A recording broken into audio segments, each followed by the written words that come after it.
Like mention something that's bad for you. Like you, in Islam, like you say, you know what? I don't know. I don't like this. Okay. Okay. Why do I have to cover it? Okay. Firstly, because because God said so. Why do I have to? Okay, no, but like, so why is it that if I am not covered, for example, I truly believe also that in Islam, like if you are a true believer of Islam, you also believe that, for example, let's say I am a practicing Muslim and I'm not with hijab, I can still go to heaven, 100%. If you don't wear what? A hijab. Yeah, no one said you go hell if you don't wear it, by the way. I know. Yeah. That's what I'm saying. Yeah. That's why I say that wearing a hijab is a choice, right? No, it's not a choice. Let me tell you something. Okay. And you're gonna like this. So you're telling me it's not a choice? No. Don't do it, then I am a practicing Muslim, I won't go to hell, but it's not a choice. You will go where? I will go to hell. No, who said that?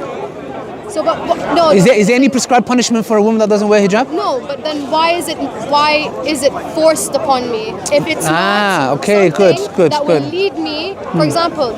So why is it something that is not a choice? So you don't have a choice. You have to cover. But if you don't cover and you are a practicing good Muslim, that does not mean you'll go to hell. But you have to cover. Why? Okay, good question. Have you read a book called Beauty Sick? No. Okay, I want you to buy this book. If it's possible, Beauty Sick. Beauty Sick? Yeah. It's by a non-Muslim. Okay. It's a very good book. Yeah. Now, this book is very interesting because we have this false notion that when a woman takes her hijab off, she chose to take it off. I believe this is the biggest false fallacy ever. Okay. You know why? Because I'm asking you a question. Did you choose to take your hijab off? I never had a hijab. Okay, you never wore it. Never. Okay. Are you telling me that as a woman, you choose not to wear the hijab? Yes. I say no. And I'll prove you. Let me tell you how. Are you telling me that the beauty industry, the females around you, the society that you live in have no effect on you and the way you are perceived, and that has no element on you that you may feel? Because the book that I referred to called Beauty Sick tells you about women who are beauty sick. Their sickness is beauty, which is what? When someone comes to me and says, I choose to wear the hijab, I'm like, please don't lie. You wear the hijab because Allah told you to. And now somebody comes and says, well, that's Islam is oppressive. And I say, well, no, hold on a second. Because the very women who wear mini skirts, who go get their breasts done, their backside done, their hips done, their nose done. Can you imagine? They smash their nose. You know your nose, it gets smashed and then reshaped. This is very important. The point is this. Are you telling me these people go and say, I choose to? No, you don't choose to. You do it because the beauty industry, the standards that the society have put a bar on, you are trying to reach those at the cost that you can even lose your life. There was a Brazilian woman who died because she got implants on her backside. She died. So then your argument is actually null and void, because the same way that a woman will choose or has no choice to wear hijab, but also does these things to herself, and it's like, oh, that's not her choice. Yes. Then where do you meet in the middle? Good. Where is the choice? This is where you meet in the middle. The point is this: nobody has a choice. Listen carefully. But then why do you have free will if you don't have a choice? What's the fucking point? Sorry. So why has God? Okay, so your argument here is telling me that God gives you free will and allows you to have free will, but you do not have a choice. Okay, let me explain. Any matter. No, listen to me carefully. You have free will. You have a choice. In what sense? Which one to follow? So so you're given free will just to choose God. No. Listen, let me explain. Let me explain it. No? Let me explain it. Okay. For example, both of them don't have no choice. The one who goes and gets her nose done and has makeup and can't leave the house without makeup, being in front of the window for 2 hours, etc. Okay, and the woman who wears the hijab, they are both told to do so. One is told to do so by the one who created her. Thank you. Now, 1 second. This is where it's crucial. Okay. Which one is deserving of being listened to? The one who created you or society? I mean, if you believe. Not believe. If, argument's sake, if God exists and He's telling you And by the way, we as men need to cover up as well. I mean, yeah, but that's a theoretical question that you're asking me because how, like. But I'm asking theoretically. But if I ask you theoretically. Yeah. So if someone was. Who is more deserving of being obedient to? I mean, if that is your argument, then of course it's your creator. Okay, good. Obedience. Okay, good. So what have we learned here, sister, today? Both individuals have no choice. They are both told to do something. Okay. One is from the creator. Yeah. One is from the creation. Okay. This is where I accepted Islam, because I said, hold on a second, and I'll give you this personal story. I used to have a jumper like this. It was a black one. Okay. I thought I looked really handsome in it. No, I genuinely thought I look very good in this jumper. I mean, I think I look very good. Maybe some people might differ. And I used to hate the jumper. It used to make me itch. When I used to be in the club, I used to itch, but I just hated it. But I was like, no, I look good. Yeah? I said to myself, you know what? I'm the biggest slave. This is my master. This jumper is my master. It's like girls who walk into clubs with this much heels and they have to take it off in winter and it's freezing cold. Have you ever stood on pavement? Bruv, when I look at them, I feel the pain. I feel the pain. And the thing is, I'm like, that is your slave. And just as me, when I was getting a jumper or driving a certain car or going to the gym, I'm not saying you can go to the gym for health reasons. You're basically saying you'd rather be a slave to the one who created me. Than Exactly. You know why? You know why, sister? Because the creation is never going to be happy with me. When I die, they're going to backbite me. They're going to talk bad of me. The creator is the one that's going to be with me. He's the one who created me. He deserves my worship. Why would I go and try to please a group of people that are never going to be happy with me? And the one who created me deserves it. And guess what? Once I became a slave to him is when I found my true freedom. Once I became a slave to him. Very good point, honestly. Sister, the point I'm trying to say here is this, yeah? Thank you. May Allah bless you. No, thank you. I appreciate it. Logical. And this is the key, sister. You know why? Because at this moment, that is when it clicked me and I said, wow, all this life, my masters were females.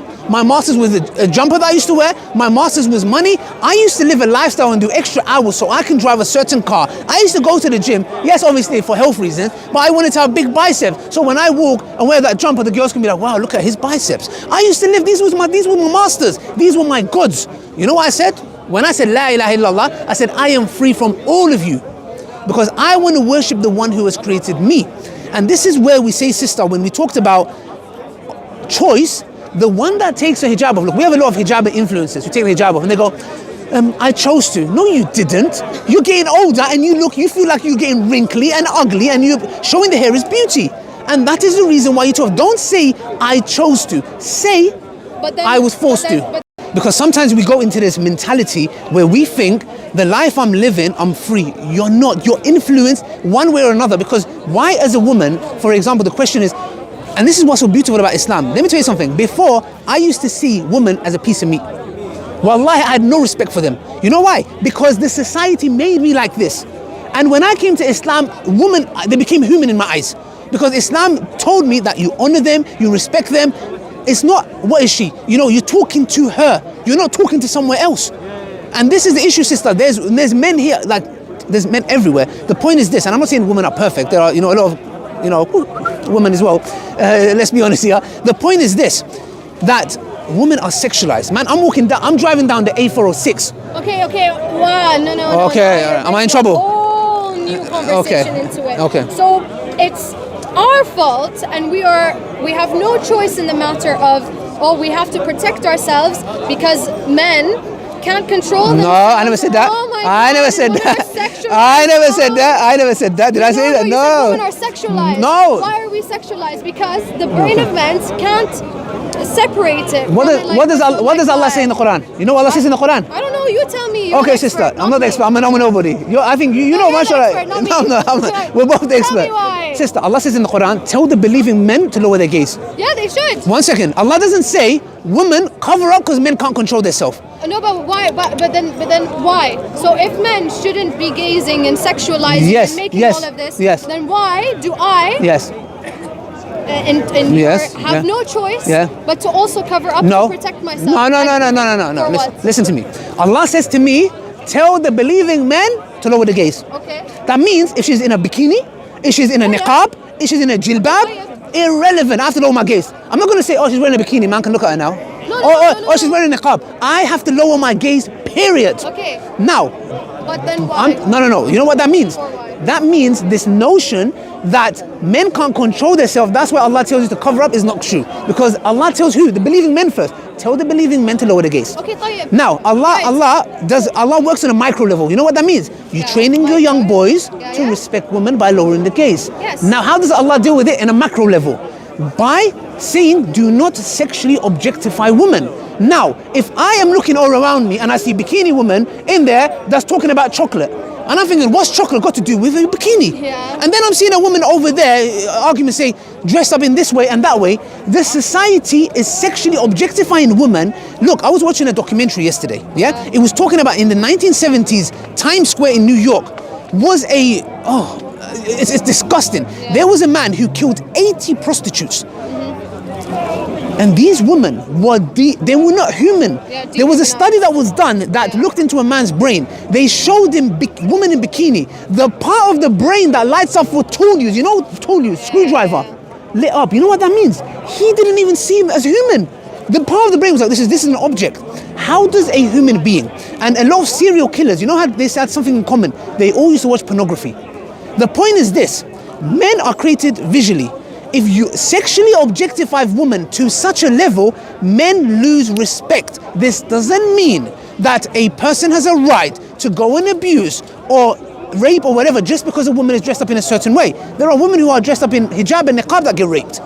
The point is this, sister, everyone has a role to play. My role is I lower my gaze, but I would not also like you to this woman to be in my face or dressed up in a certain way where I'm like, well, I would not like to see that. The point is this: Islam deals with giving the responsibility to both. It doesn't say, hey, you, men are animals, you are to blame, it's your fault, you cover up. Islam doesn't say that. But Islam, the same way that women are sexualized, men can be sexualized as well. No. So then why are How? men, Sister, no, sister, let me tell you something, yeah? Let me tell you why, sister, yeah? I've never seen a woman ever go and say, you know what, let me go and, there's a picture of a man's calves, and let me go and stare at it. That's not her nature. In her nature, and men go and stare at women's calves? Bruh, okay, I don't know what... Sister. Calves. Sister. Just calves. Sister. Calves. I know man them that lose their mind. They lose their mind when they see a toe. Okay, when they see an ankle, his temperature starts rising, his blood pressure goes somewhere else. The way we're created, sister, we are visual. We are so visual that the point is, that's why, you know, for example... Shut the fuck up, man. No one invited you. Go. Don't listen to him. He's such a wanker. Sorry. I don't know, what's happened there? Do you know? He just came and attacked me out of nowhere. Now or before? Before, when we were talking to our friend. Okay, let's ignore that. Let's ignore that. We're starting. Okay, so what I'm trying to say, sister, is that Allah is telling you this is the best way to live your life. And I'm telling you, sister, look here, there's a lot of things I had to give up when I came to Islam. A lot of things I did not want to let go of. But let me tell you something. Letting go of them, it made me who I am today. Islam is the solution. There is no other religion, I'm telling you. It might sound, okay, here we go. My religion is... I'm telling you, we can prove it. I'm not here to talk. I can prove it. Islam gives me purpose. I know my purpose. I know why I'm here. I know where I'm going. I know what to live by. If we live by these laws, etc., wallahi, I'm telling you, life will not be, utopia. Yeah, okay. The point is this, though, that we will have a good way of living. Yes, in the Muslim empires, there was killing. There was things that happened. But the point is this: Islam is the best solution. And guess what? You are going to live by a way of life anyways. And you already are.